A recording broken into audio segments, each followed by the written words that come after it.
이 90편은 모세의 기도입니다. 모세의 기도. 먼저 하나님께서는 영원한 것과 이에 비해서 인간이 얼마나 한계가 있는가, 이것을 지금 우리 모세가 기록하고 있어요. 하나님에 대해서는 1절 2절에 보면 영원하시다. 그래서 주는 대대 걸치면서 우리의 거처가 되시고, 산이 생기기 전에 땅과 세계도 주께서 조성하기 전 곧 영원부터, 창세 이전부터 시작하여 영원까지 하나님이시다.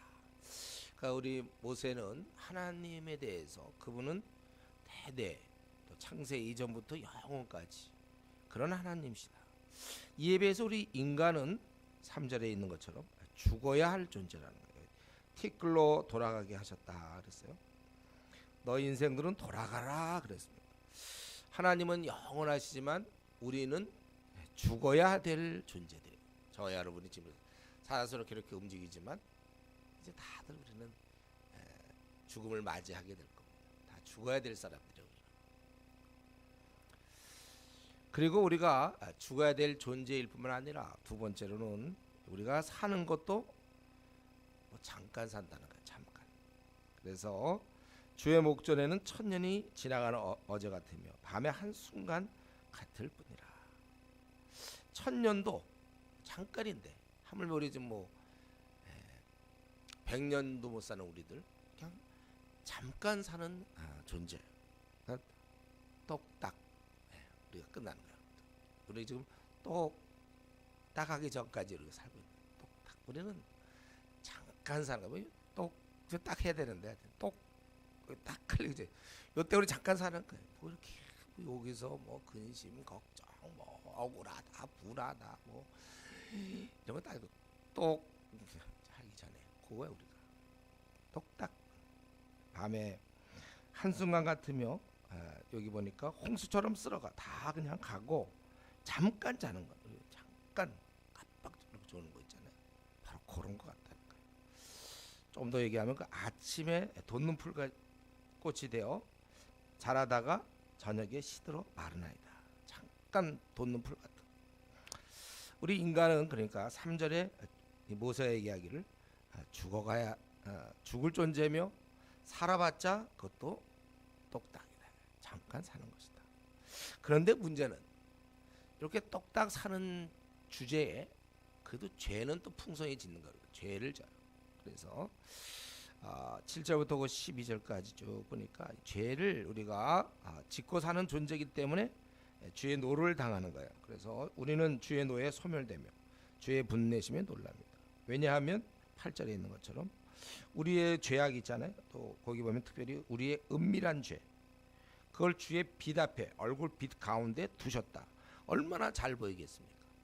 그러니까 우리의 죄가 다 그분 앞에 드러나기 때문에 우리는 결국 그분의 진노를 당할 수밖에 없다는 거예요. 그래서 9절에 얘기하기를 우리 모든 날이 그렇다는 거예요. 모든 날이 주의 분노 중에 지나간다. 우리가 그만큼의 죄인들이에요. 우리 자신은 아주 죄인들이에요. 그만큼 죄인들. 우리의 연수가 70이요, 강건하면 80이라도. 지금 우리 100세까지 사는 사람들도 있겠지만은 우리 평균이 지금 70. 전 세계적으로 뭐 인구 이렇게 조사한 바에 우리가 한 70 정도 살면 되는 거예요. 근데 좀 더 이제 헬스 좀 다니고 뭐 근육 좀 나오고 막 운동 열심히 하는 사람은 이제 한 80 정도 이렇게 산다. 우리 그렇게 오래 못 살아요. 근데 그렇게 사는 것도 수고, 슬픔이라는 거예요. 수고와 슬픔. 여러분 가만 보세요. 아침에 일찍 일어나서 뭐 직장 다니고 늦게까지 야근. 뭐 글쎄 대학 시절이 좀 좋았을까요? 그때 좀 반짝. 그래봐야 또 뭐 직장 준비하고, 고등학교 때 또 입시 준비하고, 결혼하면 또 돈 벌어야 먹고 살고. 그리고 뭐 결국 끝은 다 알잖아요. 끝은 늙어 죽는 건데, 늙는다는 얘기는 병든다는 얘기예요. 아프다가 죽는 거야. 보통의 경우 다 앓다 죽는 거지. 그냥 건강하다 죽는 사람 그렇게 많지 않아. 우리가 그리고 살 때도 보면 뭐 자녀를 키우면 또 자녀 신경 써야 되고, 부부간에도 그렇고, 또 뭐 먹고 사는 문제, 돈 버는 문제 다 보면 결국 우리가 그냥 익숙해서 그렇지 이게 수고와 또 슬픔이라고 얘기할 수 있다는 거예요. 그러면서 우리가 11절에 얘기하는 것처럼 그러나 우리는 짧은 인생 살아가면서도 죄 가운데 살아간단 말이에요. 누가 제대로 주의 진노를 알 수 있는가?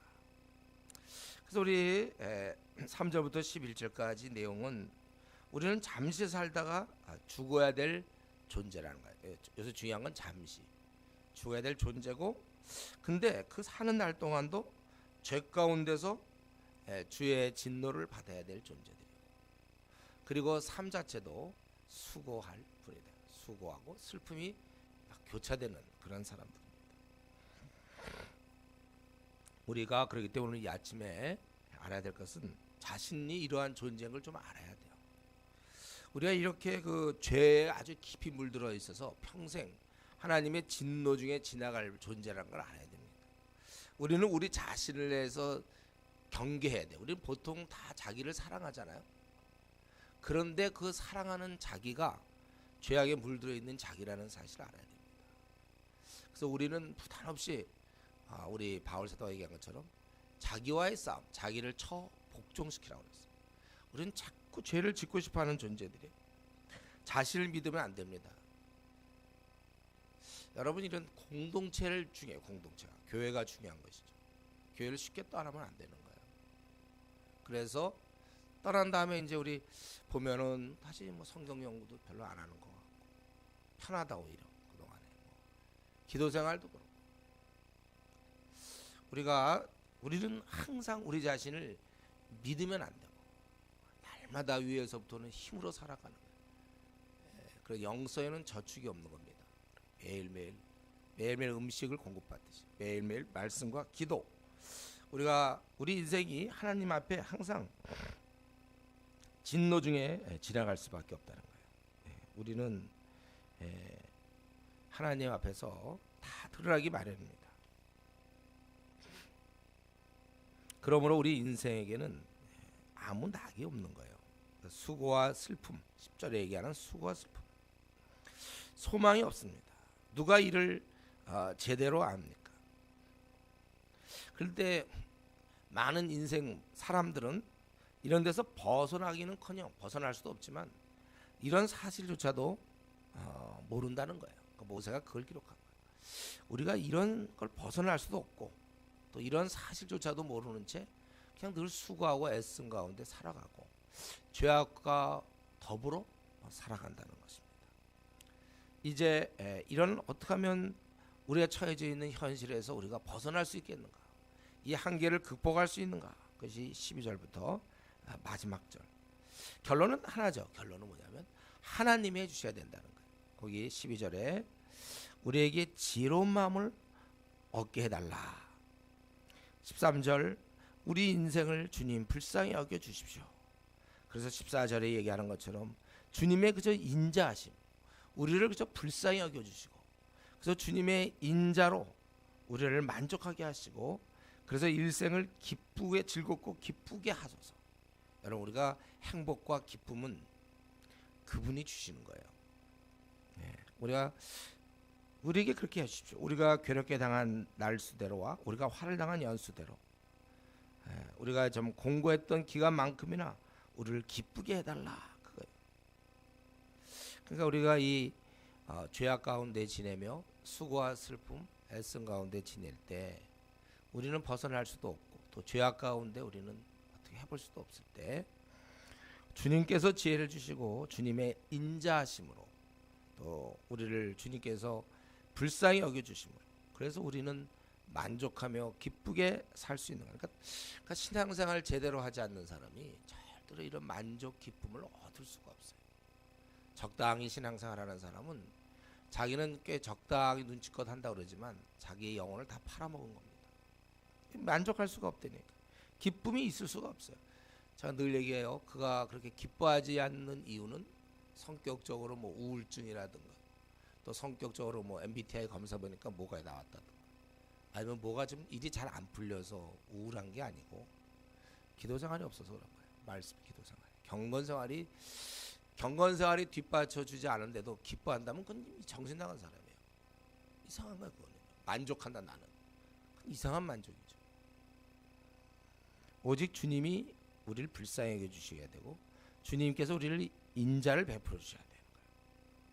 그래서 거기 보니까 16절에 또한 주님께서 행하신 일을 나타내시고 주의 영광을 그들의 자손에게 나타내서 그래야 우리가 믿음의 생활을 할 수 있고 그래야 주를 의지할 수 있단 말이에요. 주님이 나타내 주셔야 살아계심과 능력의 크심을 영광을 보여줘야 우리가 의지할 수 있고 또 그로 말미암아 마지막 17절에 있는 것처럼 결국 우리의 행한 일을 주님께서 그렇게 나타내 주셔야 우리 손에 행한 일을 그래서 결국 경고케 하라는 것은 효과적으로 우리가 어떤 해야 될 것들을 열매를 맺게 된다는 것입니다. 우리가 오늘 이 말씀을 정리한다면은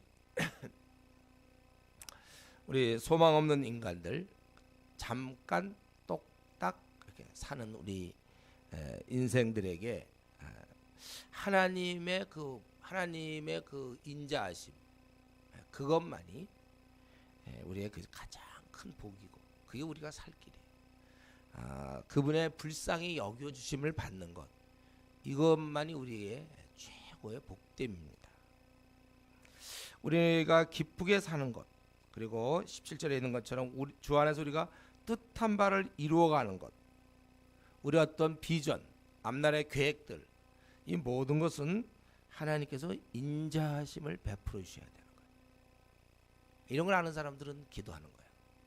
하나님의 인자와 우리 예수님 앞에 그때 그 여인이 외쳤잖아요. 우리 불쌍히 여기달라 이런 것들 또 그때 막 소경이 불쌍히 여기달라. 우리 사실은 불쌍히 우리가 여김을 받아야 우리가 모든 것이 다 앞날 문제나 우리 인생의 문제라든가 현재의 문제 다 그분이 베푸셔야 된다. 그래서 결국 우리 생은요 하나님의 도우심으로 결정되는 겁니다. 그래서 우리는 갈수록 더 주님께 매달려야 돼. 지금 우리가 이 자리에 이렇게 앉아 있는 거 주님께서 많이 은혜를 베풀어 주신 겁니다. 우리는 그래서 이 자리에 이만큼 왔어요. 이후로도 마찬가지로 우리는 더 겸비하게 거지로 영적 거지가 되어서 나를 불쌍히 여기셔서 나를 도우심을 우리가 간구해야 되는 것입니다. 우리는 이 사실을 알아야 돼요. 우리는 이렇게 이 땅에 한계에 갇혀 비록 늙어 죽어가지만 그래도 이제 우리들은 주님의 은총으로 기뻐하며 열매 맺는 삶을 살아갈 수 있다는 거예요. 반면에 세상 사람들은 오늘도 여러분들이 직장에서나 또 우리 주위에서 만나야 될 그 세상 사람들은 사실은 좀 수고함에 있고 슬픔 가운데 지내는 거예요. 우리도 물론 그런 가운데 있지만 우리는 대신 이 슬픔 대신 기뻐함과 열매 맺는 삶을 우리는 살아갈 수 있고 반면에 저들은 아무 열매가 없는 거예요. 뭐 지금 무슨 삼성의 무슨 회장이다. 무슨 열매가 있습니까? 뭐 대기업체 뭐 그가 무슨 고위 관료 기뻐하며 열매 맺는 삶 본인만이 이 땅에서 와서 하다가 끝나는 그 삶 그거는 위에서 오는 은총으로 가능한 것입니다. 여러분의 앞으로 남은 생이 혹시 뭐 40년 남았나요? 50년, 30년 모르겠어요. 이 남아있는 삶을 참으로 열매 맺기를 원하고 또 내가 기쁘게 살기를 원한다면 지금보다 훨씬 더 우리가 하나님을 의지해야 됩니다.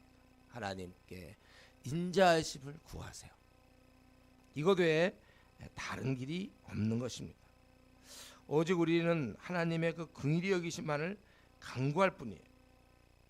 그래서 우리가 결국 하나님의 도우심으로 매일매일 사는 존재구나 이것을 깨닫고 특별히 우리가 특별히 죄 문제가 있잖아요. 항상 이 죄가 죽을 때까지 우리를 괴롭힐 거니까 죄와 싸우면서 더욱 하나님께 매달리고 의지함으로 그분의 인자하심과 불쌍히 여김으로 우리가 남은 생 정말 승리하며 그렇게 살 수 있기를 바랍니다. 기도하겠습니다.